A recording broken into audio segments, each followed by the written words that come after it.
Hello, everyone, and welcome to my book review where I give unhinged, spoiler free recaps of books that I've recently or not so recently read.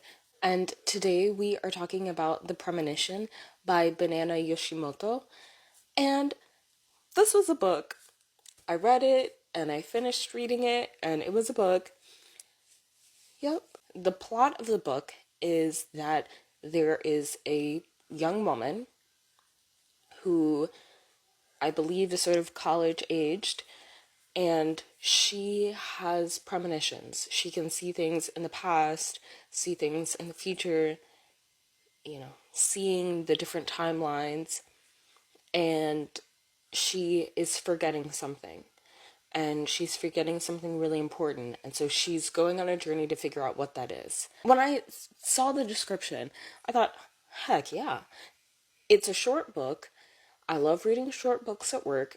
I thought, yeah, let me pick this up.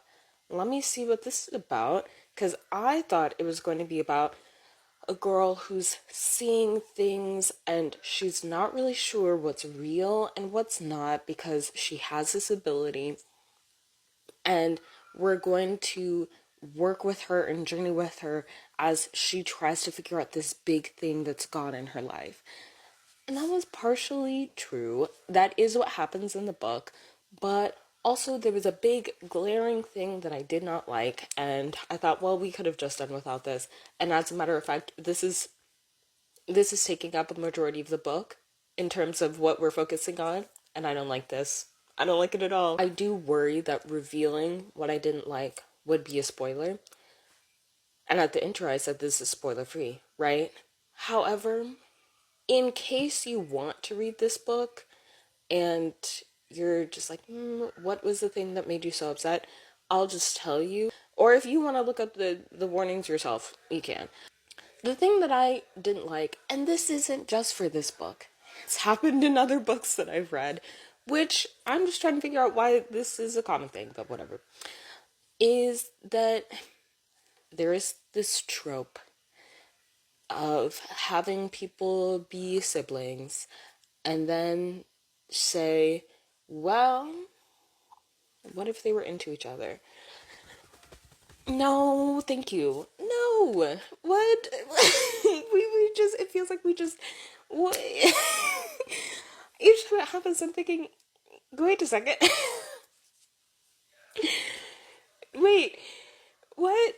Why did we do that? Especially when we then say, oop, but they're not siblings, so it's okay. Okay, well, why did you stress me out like that at the beginning? And this is my thing. In fiction, you don't have to have this as a trope at all, because if you want to have two people in a relationship together, they don't have to be anything close to siblings. They don't.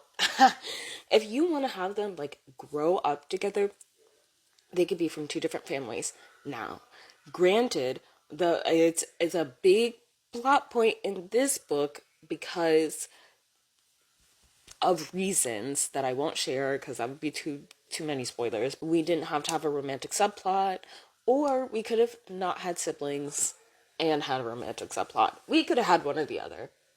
Whatever. What do I know? I don't write literature. So what do I know, right? So as I was reading it, it just reminded me of the first Shadowhunter series by Cassandra Clare. And that whole thing. And it just brought back a lot of bad memories. And so that upset me.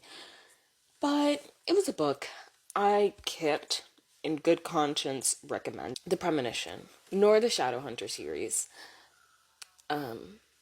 But if you want to read it, go ahead. I can't stop you from doing anything.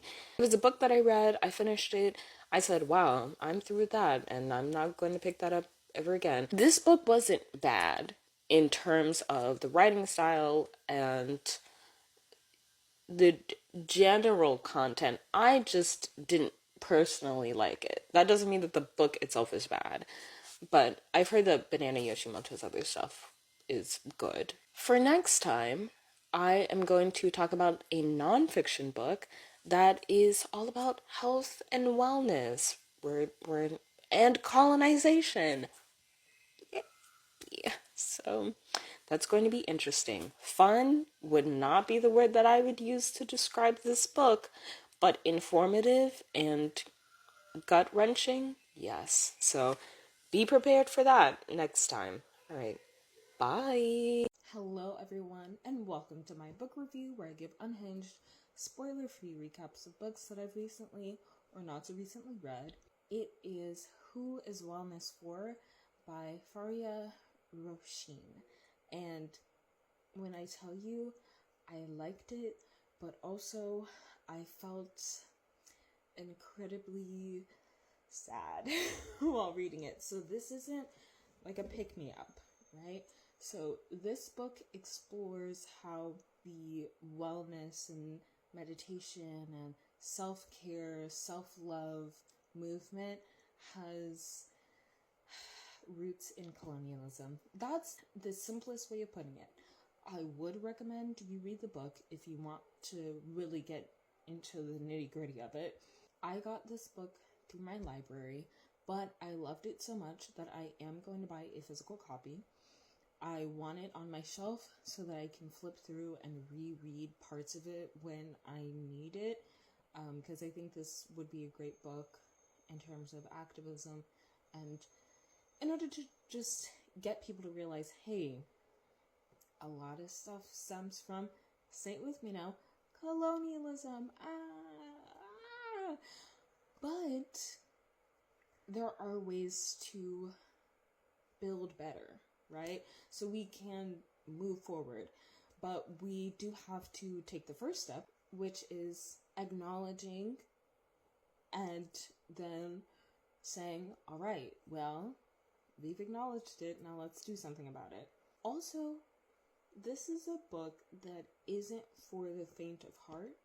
The author is very open about her life experiences and what she's gone through, and of course with permission from other people, what other folks have gone through, and it is tragic, to say the least. Now, it's not written as tragedy, it's written as this is what happens, this is what commonly happens to women, femme-presenting people, and most people who are just on the gender margin.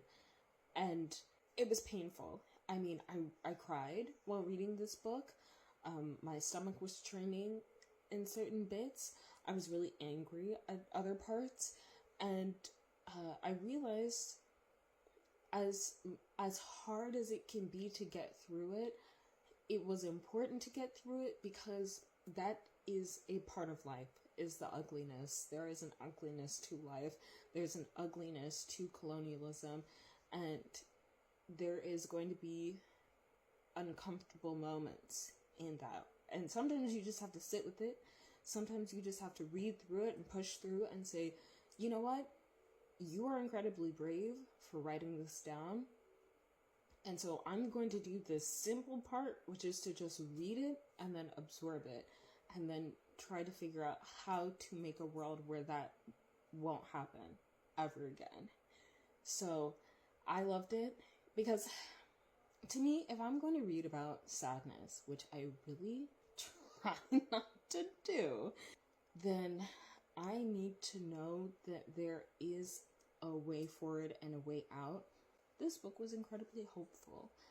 I decided to read this book because I had heard a podcast episode from, I think, NPR, where they were talking about this self-care movement, right, that's been going on for a while, and how it is so white, and not just white as in racially, but also white as in clean, purity, that it's all about sort of cleansing yourself fully to make sort of the perfect pure person.